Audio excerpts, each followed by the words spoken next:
Soul Simmers, and welcome back to a brand new video. We're doing another speed build this week because I am still part of the Builders Games. I want to make sure to do a little explanation at the beginning of every video, just in case that people click on this video that have missed the previous videos before. So I am part of a Sims competition called the Builders Games. It is basically a competition hosted by Simmers for Simmers, where every week we get a brand new assignment to work on a location in the world, because this year's or this season's theme is World Tour. Wow, I stuttered over that so badly. And the idea is that every single week we get a brand new destination in the world that we have to take as inspiration for a build in The Sims. It will then be judged by judges that are actually also Simmers, and then every week 5 people will leave the competition. In total, the competition is 6 weeks. We started with 30 builders and we'll end with 5 for the finale. And this was actually the assignment of week 3. The location for this week was, we could actually pick this week. We could either go for Spain or Norway. And I think by what you're seeing, you can kind of guess which one I went for, because it wasn't just any place in Norway. It was Svalbard, which is an island archipelago, which is very, very close to the North Pole. It is actually the most northern place on Earth where people live. And I felt so inspired immediately when I saw this location. I looked up pictures. I was like, wow, this is such a cool place on Earth and I want to learn more about it. And I really truly feel like the kind of curiosity about this place and the fact that I really wanted to learn more about it influenced how well this build turned out. I actually will spoil already that this build made us this week's winner. We actually managed to get 58 points, which was the highest score so far in the competition. And I mean, I'm really proud of this build. So I feel like we worked really, really hard on it. I spent a lot of hours on this build. I worked on it for 3 full streams and then a couple of hours on the weekend as well. So I think in total this took me at least 12, maybe even more hours again. But it was worth it, because this build I felt so inspired throughout. There was not a point where I felt like I didn't want to do it anymore, or I felt like I wanted to quit, which I have definitely had with bigger builds, because yet again we are building on a 64 by 64 lot. I genuinely feel like every single week I tell myself with these Builders Games that I shouldn't do such a big lot again, and that I should go for something that's a bit smaller so I can add more details. And then I end up going for something enormous again, and I end up adding still a lot of details. But for this one, we are on the 64 lot in Brindleton Bay. So if you do want to place this one, it is the lot in Brindleton Bay, and it looks the best in snow, although we did try to make it look really good without the snow as well. I'll tell you a little bit more about that in a second. I want to mention the thing that you're seeing here before talking about any of the rest of the build, because I feel like otherwise this is going to be so out of context. But there is a lot of polar bears in Svalbard. There's actually more polar bears than humans in this island archipelago. I believe there's 2,000 humans living there and around 2,500 polar bears. And in the game, we didn't have any decorative polar bears, but then someone in my Twitch chat very kindly mentioned that we do have the polar bear suit. So we added the mannequins from Get to Work and added the polar bear suit. We laughed so much on stream while building this, because it was absolutely hilarious to put the polar bears in all the positions of like a running polar bear and a waving polar bear. So I guess the Sims version of Svalbard polar bears are extremely friendly because they're just waving from their little island. I will give a little bit more context about some fun facts about Svalbard, which also includes more information about the polar bears in a little bit. But I just want to talk a little bit about what inspired this build, because when I started researching Svalbard, there were so many gorgeous pictures, and I was like, where do I begin building this? Because there were a couple of pictures that I feel like a lot of people used as inspiration for this build that I also kept finding, but I kind of wanted to challenge myself not to go for the first inspo pic I found, and kind of look a bit further and see if there were more things that I could find. So I'll make sure to put the picture, like the main picture that inspired me for this build, on the screen. And I feel like this picture kind of shows the thing that inspired me most, which was the big mountain in the back and having like a little village kind of sitting at the foot of the mountain with the water next to it, which immediately made this a huge challenge in terms of terrain, because I am not really good at terrain tooling. I will have to say this is one of the things that I struggle with the most in this game, but I think I did pretty well. It was definitely a challenge. I learned a lot. Even my community on Twitch helped me out a lot with like how to use certain parts of the terrain tool, especially the train paint part, because the train paint in The Sims is hard. It seems so easy, but it's almost like digital painting. But I think something you can see here in the back is like there's a first version of the big mountain, which we made on the first stream. And then at the end of the first stream, I kind of looked at the build and I realized that the mountain was actually not as tall as the church or like the little building with the higher tower. And I realized that didn't make a lot of sense, because obviously a mountain would probably be taller than a building. So in the second stream, we actually ended up going back and completely redo the mountain. I used a ton of tool for this. I could legit not have done it without the tool mod from Twisted Mexi. So huge shout out to Twisted Mexi for helping me make this build possible, because there would have been no way that I could have done this without tool. But it was a super, super fun challenge, because I also feel like I learned a lot about tool, and it really tested my patience in terms of how long can I be placing rocks without getting bored. And funnily enough, I think it took me an hour to place all the rocks for the big mountain in the back. And it felt so rewarding that I didn't get bored at a single point in time. There was another huge challenge which also kind of made the mountain even more difficult, is it looked really good in the snow at one point, but we also realized that not every judge would be able to look at this build in game and cheat the weather to be winter, because some judges might be console players. So I realized if I want to make this build look good for anyone viewing it, I also need to make sure that it looks good without the snow. And fun fact, it's really hard to make the train tool look good without the snow, because as you can see in the back right now, there's a lot of snow covering the weird little bumps in the train tool. However, as soon as you take the snow away, that just becomes a weird like dirt pile with some rocks stuck into it. So I had to get really creative and really push myself and just continue to place rocks until there was a point where it felt like the dirt in between the rocks was not too overwhelming or too overtaking, but it still fit. So that's really, you'll see me do that in a little bit. Like that took so much time in this build, just getting the train right and getting basically the mountain right. And then also, as you can see here, we've placed a couple of these builds on a diagonal, which was also really, really challenging, because I wanted to make sure that the houses felt like they had a natural layout and they were kind of laid out around what you could see as like a town square, so to say. And from the town square, one of the buildings will eventually become a bar and one of them is a church. So it actually made sense that that middle part was kind of open. If there is no snow, I even added a little road with the train paint so that it makes sense and you can kind of see the pathing that is there in summertime. But it was really hard to kind of get the buildings in a natural layout, which ended up of me placing a couple of the builds on a diagonal, which diagonals in The Sims are such a pain because they just don't make sense. All of a sudden, all of the kind of like the shapes and stuff don't fit to the normal scale. So when you have a bed, all of a sudden the bed is like wider than it normally is. Or when you have a door, the door is like smaller than it normally is. It's all of a sudden one tile is not the same as it is on a non-diagonal build, if that makes any sense. And on one hand, it made it really frustrating. On the other hand, it also made it challenging because it meant that every single cabin that we build, we had to go for a different layout, because the two little cabins that look similar are actually mirrored, the one with the balcony over the water.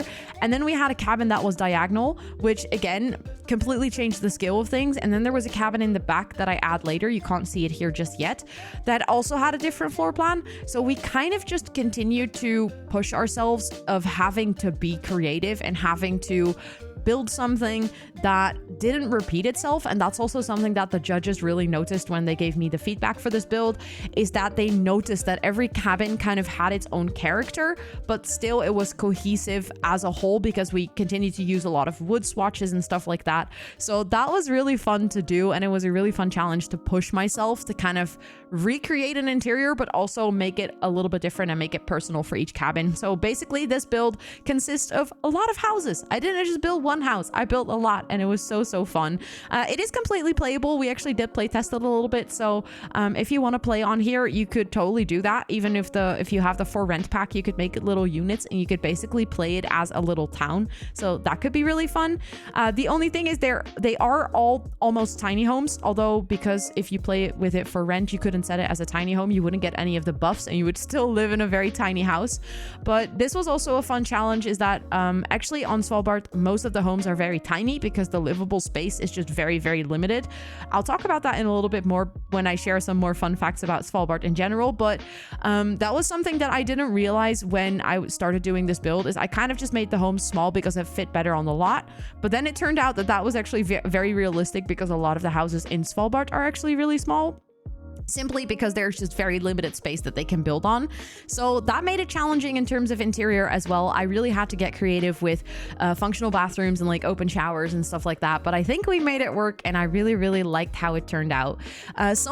What you can see here now is someone came up with the idea to add a snow ski, which is actually one of the best ways to get around on Svalbard, because there is, well, a lot of the times in the year there is a lot of snow. So most people don't have a car. Most people get around on snowmobiles, and we kind of added skis and then the water ski on it, and I thought that was such a genius idea. I really liked it. I thought it looked so cute, so I end up moving it, but we do end up keeping it. We do end up putting a car in the place where the snow ski is right now, because not everyone has a car, but there are still people that have a car, and we found this really cool old looking Jeep that I felt like was just super, super fitting for this environment, so we do end up adding that.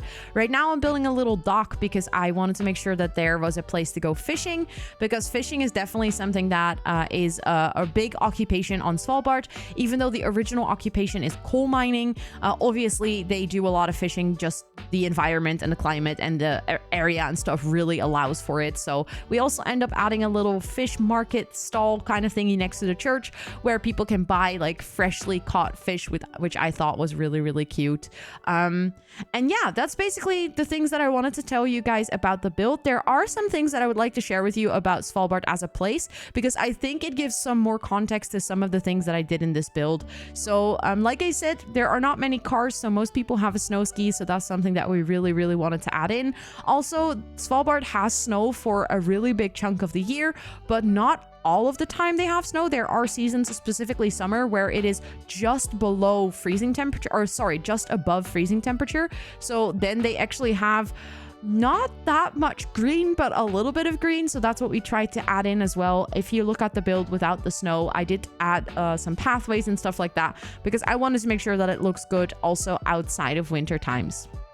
Something that is also really fun is that there are no trees on the entire archipelago, because there is permafrost in the ground, which basically means that trees cannot develop their roots. So we end up adding a little bit of low-laying flowers and shrubs and stuff, but nothing out of the ordinary, and only things that are actually possible to grow in Svalbard. But it was so hard to decorate terrain without being able to add any trees, but it felt really realistic because, well, I cannot even imagine what it must feel like to live in a place where there's just no trees. Like anywhere. That's just such a wild thought, and I thought it was really cool to kind of incorporate that into the build as well.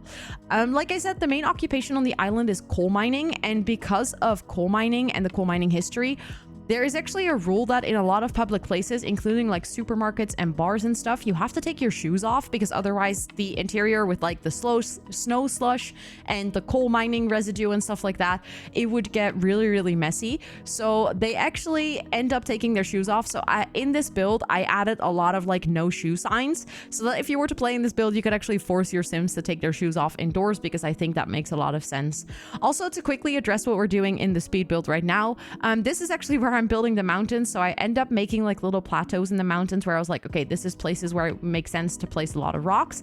We actually reached the maximum height of terrain that we could use. So when I was doing this, at one point the terrain tool was like, yeah, you cannot go any higher. I don't think I've ever done that in The Sims. I don't think I've ever reached a point where the terrain tool was like, nope, you've reached your limits. But I think it did work out in the end, and I think it looks really cool. And here you can see me fiddling around with the tool mod, trying to just simply get this mountain to look good. And let me tell you again, it was really hard, but it was so rewarding, because every single time we placed a rock and it felt like it made sense, and it felt like everything just clicked into place, it gave me so much energy to continue with placing the next rock. And it was really fun to kind of explore this part of the game.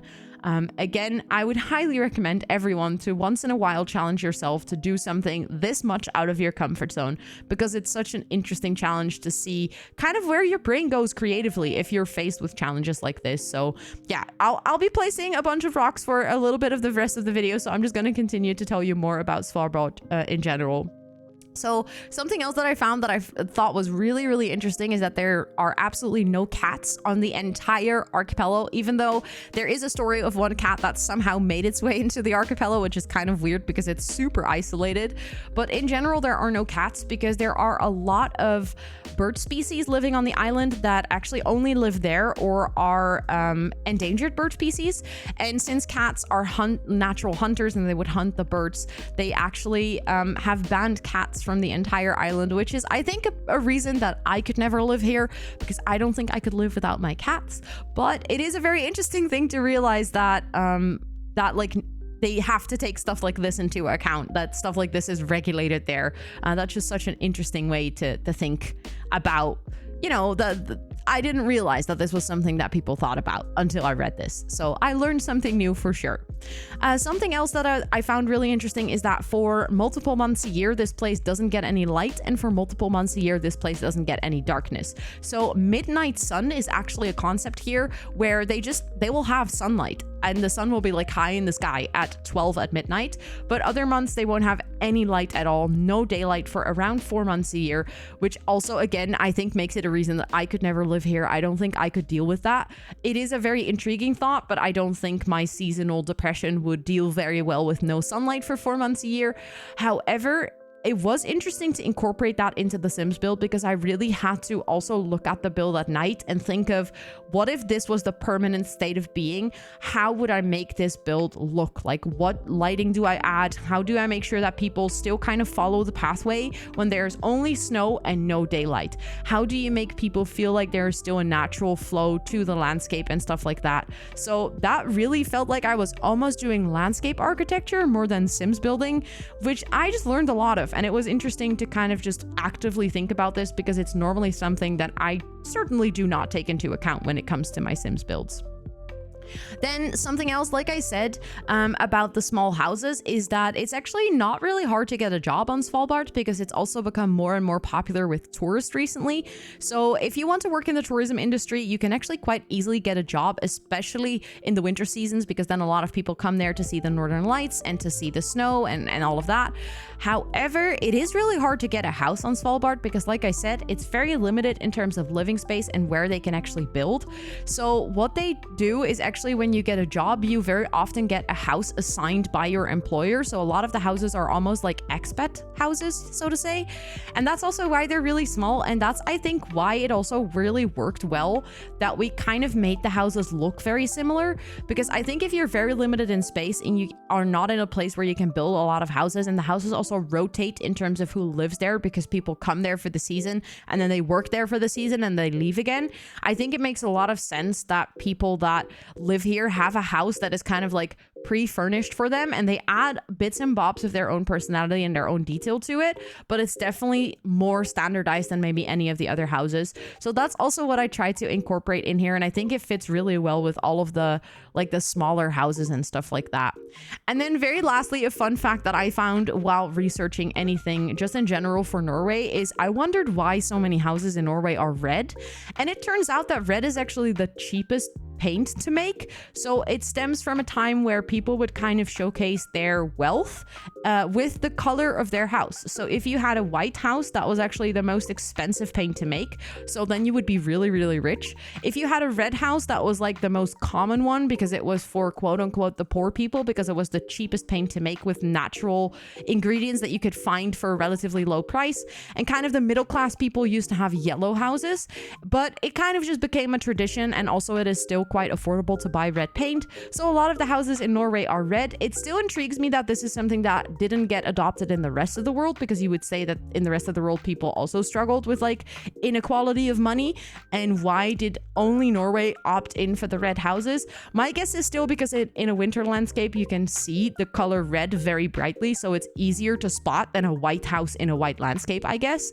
But I think it always looks so beautiful and so characteristic for the Norwegian architecture to have that red and white color. It just pops, especially in the winter landscape, and I really, really liked how it turned out. Here you can see that I'm adding the lights. I think I'll just let you guys enjoy the rest of the speed build with some nice background music so you can cozily watch me furnishing all of the houses here. I am also furnishing the church. I used a lot of reference pictures. There is actually a whole article about the polar priest, which made me laugh a little bit. That article has a lot of pictures of the inside of the church as well. So if you're interested to see all of the reference pictures, I highly recommend looking up Svalbard and just kind of browsing through the Google section, because there are so many beautiful pictures of this place. And there's also a travel, or I guess she lives there, so like a vlogger of someone who lives in Svalbard. So if you're interested to see more behind the scenes, kind of like what it's like to live here, please make sure to check that out. I'll make sure to link their channel in the description box down below, because I definitely use that as inspiration as well. And I think with all of that being said and all of my explanation done, I'm gonna leave you guys to enjoy the speed build in peace with some music. Let me know in the comments down below what you thought of this build. I thoroughly enjoyed it, so I would love to hear what your thoughts on it are. It is up on the gallery. My gallery ID is Rosannatxt, so if you're interested in downloading it and playing it, feel free to grab it. And if you're not subscribed to my channel, feel free to do so. I do a lot of Sims videos, not just speed builds. I also have my own Let's Play. I do a lot of mod reviews, CC videos. I have basically anything. Anything that comes with The Sims, I'll probably make a video about it, because I sincerely love this game. And if that's something that you're into, feel free to hit that subscribe button and notification bell. And if you like this specific speed build, I would love it if you toss it a cheeky like, because it does really help the video get to more people. And with all of that out of the way, enjoy the rest of the speed build, and thank you so much for watching. Bye everyone!